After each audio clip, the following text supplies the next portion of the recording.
안녕하세요 여러분, 리플 마니아입니다. SEC가 왜 이렇게 암호화폐 산업을 방해하고 압박을 주고 공격을 하고 이렇게 발전을 할 수 없도록 뭔가 이렇게 가로막는 그런 역할을 하게 될까, 한 번쯤은 이렇게 고민을 해보셨을 것 같아요. 저도 그런 고민을 하고 있었고, 오늘 여러 가지 좀 생각해보는 가운데 여러분께 말씀을 드려봤으면 좋겠다라는 부분이 있기 때문에 이 부분에 대해서 오늘 영상을 만들어 보고 있습니다. 일단 뉴스 하나를 좀 보시면요, 미국 공화당 의원 톰 에머 하원 의원인데요, 이미 뭐 친화 암호화폐 진영으로 많이 알려져 있죠. 그리고 암호화폐에 대해서 굉장히 긍정적인 발언들을 많이 한 그런 하원 의원입니다. 이 하원 의원이 게리 겐슬러에 대해서 암호화폐 산업 성장을 저해하는 악의적인 규제 제정자다라고 비판을 했다라고 합니다. 그러면서 게리 겐슬러가 시장 내 진짜 나쁜 행위를 무시하며 암호화폐 커뮤니티에 대해 막무가내식으로 집행 조치를 취하고 있다며, 암호화폐 커뮤니티 성장을 지원하기 위해 데런 소토, 리치 토레스, 로 칸나 등 초당파 의원들과 협력할 것이라고 강조했다라고 SEC를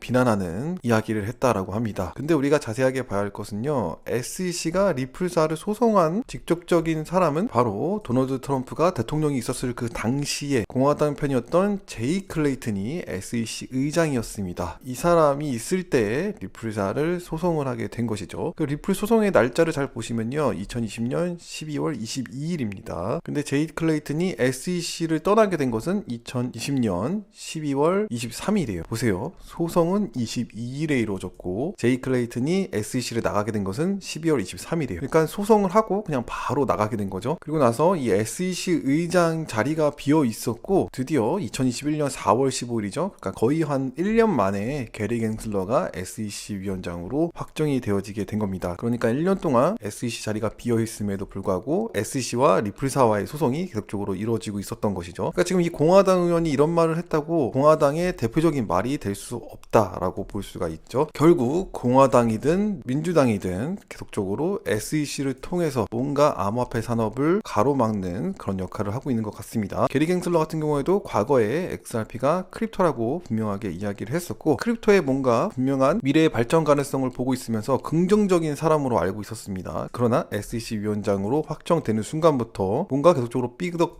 거리고 3월 29일에 이야기한 것처럼 뭔가 이상한 이야기들을 많이 합니다. 암호화폐 위법행위 단속 필요 24억 예산 추가 편성 요청하기도 했고, 암호화폐 관련 추가 법률 제정 필요하지 않다라고 하면서, 그러면서 기존 증권법이 암호화폐 시장에서 일어나는 활동들의 대부분을 포괄하고 있다라고 주장하기도 했고, 암호화폐 시장이 규정 위반이 만연되어 있다, 그래서 모니터링 인력 충원이 필요하다라고 하면서 굉장히 암호화폐 시장과 암호화폐 산업을 공격하고 뭔가 제재를 가하는 그런 모습들이 많이 보여지죠. 그리고 또 우리가 또 소식을 얼마 전에 들었듯이 3월 22일에 미국 SEC가 저스틴 선 트론 창업자를 기소를 하게 됐고요. 그리고 바이낸스까지 소송을 했고, 그 다음에 코인베이스까지 지금 이야기 나오게 되면서 코인베이스가 바이낸스의 스테이블 코인 BUSD도 좀 거래 중단도 좀 하고 있고 암호화폐 산업을 뭔가 견제를 하고 있죠. 근데 좀 신기한 부분을 제가 좀 발견했어요. 보면은 중국 시장 개방, 비트코인 가격 상승 이끌 수 있어, 이런 뉴스들이 나왔거든요. 이런 뉴스를 잘 보면은 3월 6일쯤에 나온 기사입니다. 그러니까 3월 초에 이런 이야기가 나오게 됐고, 또 이런 분위기가 나오면서부터 강하게 SEC가 코인베이스와 바이낸스를 압박을 하고, 그 다음에 트론 저스틴 선도 압박을 하고, 뭔가 이런 중국의 활발함을 막고자 노력을 하고 있는 듯한 모습이 보이죠. 그래서 3월 29일에 이렇게 아주 강한 재정이 필요하다면서 강하게 뭔가 밀고 나가는 그런 모습들이 보여집니다. 아무래도 좀 중국 시장과 미국 시장과의 암호화폐 패권 전쟁이 일어나고 있는 것 같다라고 저는 보여지는 것 같습니다. 보시면 리플사도 중국 상하이에 지부가 설립이 되어져 있습니다. 이거는 2019년 2월 3일인데요. 67억 달러 규모의 중국 송금 시장 겨냥이라고 하면서 리플사의 오피스가 설립이 되어진 거고요. 보시면은 2019년 2월 3일이잖아요. 그래서 자세히 보시면은 2년 뒤에 2020년 12월 22일, 거의 한 2년 지나고 나서 소송이 된 것 같습니다. 그래서 아무래도 이 중국 시장을 겨냥하고 좀 중국이 암호화폐 발전을 좀 더디게 하기 위한 전략으로서 뭔가 계속 제재를 가하는 듯한 그런 모습들이 좀 보여지는 것 같습니다. 그래서 이런 중국 시장과 연결되어 있는 리플사기 때문에 공화당에서는 당연히 뭐 막을 수밖에 없을 것이다 이렇게 생각이 들면서 제이 클레이튼이 있을 때 이렇게 소송이 이루어지게 된 거 아닌가, 뭐 이런 개인적인 생각을 좀 해보게 됐고요. 그러면서도 민주당도 여기에 중국하고의 연결고리가 있기 때문에 쉽게 허락해주지 않는 그런 민주당의 모습도 보여집니다. 민주당이 여기서 허락을 하고 자꾸 문을 열어주면, 개방을 하면 불사도 이 중국 쪽으로 많이 활발하게 문이 열려지는 거기 때문에 그런 부분에서는 좀 조심스럽게 움직이는 거 아니냐. 그래서 SEC가 말로는 증권으로 이제 뭐 소송을 진행하고 증권에 관련된 어떤 부분으로 제재를 가하고 있는 것 같지만, 민주당이건 공화당이건 다 하나같이 한마음 한뜻으로 이런 중국을 견제하고 중국의 패권을 뺏기지 않기 위한 그런 노력들을 하는 거 아닌가, 이렇게 보여지고 또 개인적으로 저도 생각을 해보고 있습니다. 그렇지만 중국이 지금 계속 이렇게 시장을 개방하고 있는 상황에 미국이 이렇게 너무 우물 안의 개구리처럼 뭔가 개방하지 않고 방 안에 가둬두는 그런 모습들이 보여지는 것 같아서 조금 안타깝긴 합니다. 그래서 하루빨리 미국에서 암호화폐 패권을 좀 시장에 뺏기는 게 아니라 미국이 암호화폐 시장을 리드를 했으면 좋겠습니다. 자, 그리고 오늘 좀 좋은 이야기를 한 법률 전문가가 한 명 나왔었는데요. SEC 리플사의 XRP 가격 통제 증명하려면 비트코인, 이더리움, XRP 간 가격 관계를 설명해야 한다. SEC 내부 전문가가 2018년 중반 이후 XRP의 가격 움직임이 90% 이상 비트코인 및 이더리움의 가격의 움직임에 영향을 받았다는 점을 인정했다. 그렇게 얘기했기 때문에 SEC 관계자의 말이 맞다면은 리플사가 중앙 집권화된 사업자로서 XRP의 가격을 통제하고 있다고 주장하기 위해서는 SEC는 리플사가 비트코인과 이더리움의 가격 변동에 의해 XRP 가격을 통제하고 있다고 가정한다. 그러나 이는 불가능한 명제이다. 대부분 암호화폐 가격이 비트코인 가격 움직임에 영향을 받고 있고, 또한 SEC는 리플사가 XRP 가격을 상승시키기 위해 몇몇 조치를 취했다라고 했는데 이 같은 조치가 영향을 미쳤는지 설명하지 못했다. 또한 2013년 이후 리플사가 판매한 XRP는 저체 공급량의 극히 일부에 불과했다라고 설명했다. 결국은 리플사가 XRP 가격을 좌지우지했다. 이렇게 할 수 없는 이유가 바로 비트코인과의 상관관계가 있기 때문에, 이런 거에 대해서 정확하게 설명하지를 못한다면 SEC가 말하고 있는 리플사가 XRP 가격을 마음대로 조절했다라고 하는 것은 정확하게 증거가 되지 않기 때문에 이 부분에 대해서는 아주 이 법률 전문가가 잘 이야기한 부분이라고 생각이 듭니다. 아무쪼록 SEC 소송에서의 어떤 판결에서 좀 중요한 그런 내용이 되었으면 좋겠네요. 그래서 오늘 방송은 좀 이렇게 한번 해보도록 하고요. 도움이 되셨길 바라고 오늘도 좋은 하루 보내시기 바랍니다. 시청해주셔서 감사합니다.